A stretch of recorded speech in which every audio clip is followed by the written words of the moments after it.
Hello. Hello students, welcome to Gupta classes. This is lecture number 6 thermodynamic equilibrium. यहाँ पे हम thermodynamic equilibrium देखते हैं क्या होता है। ठीक है, तो थर्मोडायनेमिक इक्विलिब्रियम होता क्या है इसको हम समझते हैं कि जो है ये क्या है, एक सिस्टम है और ये क्या है, सराउंडिंग।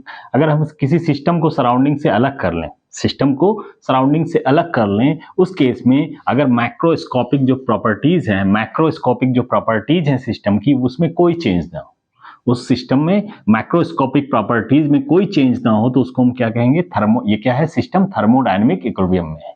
क्या है, this system is in thermodynamic equilibrium. क्यों है? क्योंकि इसको सराउंडिंग से हमने जो है आइसोलेट कर दिया और इसकी जो प्रॉपर्टीज है, मैक्रोस्कोपिक प्रॉपर्टीज है, उसमें कोई चेंज नहीं हो रहा है, तो इसको हम क्या कहेंगे, थर्मोडायनेमिक इक्विलिब्रियम में है। क्या चीज? सिस्टम। सिस्टम हमारा क्या है, थर्मोडायनेमिक इक्विलिब्रियम में है।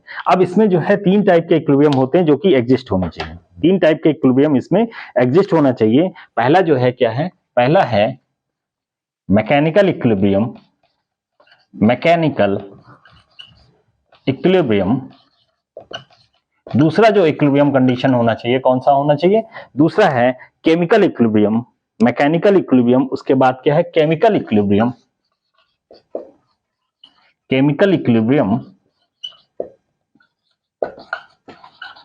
Chemical equilibrium.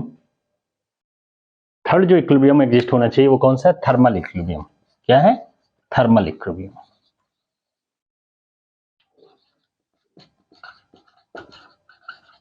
तो बेसिकली थर्मोडायनेमिक इक्विलिब्रियम में तीन टाइप के इक्विलिब्रियम एग्जिस्ट करते हैं। कौन कौन से? मैकेनिकल इक्विलिब्रियम, केमिकल इक्विलिब्रियम और थर्मल इक्विलिब्रियम। अगर ये तीनों टाइप के इक्विलिब्रियम एग्जिस्ट करते हैं तो हम क्या कहेंगे, सिस्टम किसमें है, थर्मोडायनेमिक इक्विलिब्रियम में है। ठीक है, बेसिकली थर्मोडायनेमिक इक्विलिब्रियम क्या होता है वो मैंने आपको बताया कि मैक्रोस्कोपिक प्रॉपर्टीज में कोई चेंज नहीं होना चाहिए सिस्टम को, अगर सराउंडिंग से हम आइसोलेट करें। ठीक है, अब इसमें तीन टाइप के इक्विलिब्रियम एग्जिस्ट करते हैं, मैकेनिकल इक्विलिब्रियम, केमिकल इक्विलिब्रियम और थर्मल इक्विलिब्रियम। मैकेनिकल इक्विलिब्रियम क्या होता है इसके बारे में देखते हैं। मैकेनिकल इक्विलिब्रियम में क्या है, कोई भी जो है फोर्स अनबैलेंस नहीं होना चाहिए। ठीक है, कोई फोर्स अनबैलेंस नहीं होना चाहिए। इसका मतलब क्या है, बैलेंस्ड होना चाहिए। सारे फोर्स क्या होने चाहिए, बैलेंस्ड फोर्स।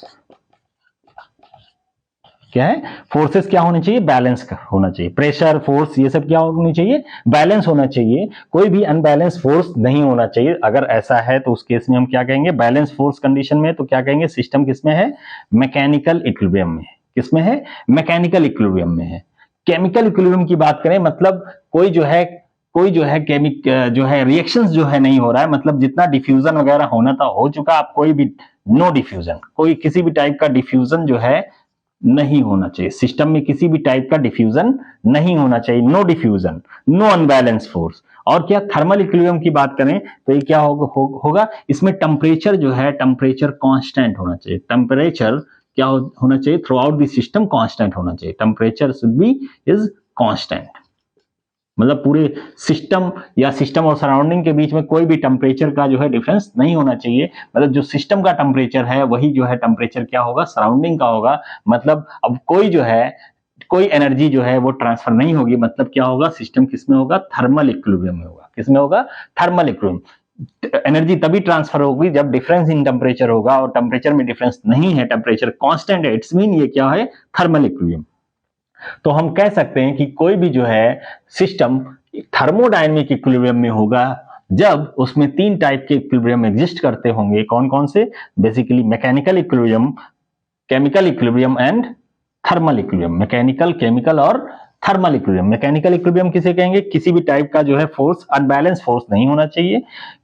केमिकल इक्विलिब्रियम में किसी भी टाइप का डिफ्यूजन या कोई रिएक्शन नहीं होना चाहिए, जो भी रिएक्शन होना था हो चुका है। थर्मल इक्विलिब्रियम के केस में temperature through out the system क्या होना चाहिए, कांस्टेंट होना चाहिए। इस तरह से हम कह सकते हैं, अगर ये तीनों कंडीशन एग्जिस्ट करती है उस केस में हम कह सकते हैं कि जो सिस्टम है वो किसमें है, थर्मोडायनेमिक इक्विलिब्रियम कंडीशन में है। और जो है इसके मैक्रोस्कोपिक प्रॉपर्टीज में कोई चेंज नहीं हो रहा है। आई थिंक आपको ये जो है लेक्चर पसंद आया होगा, समझ में भी आया होगा।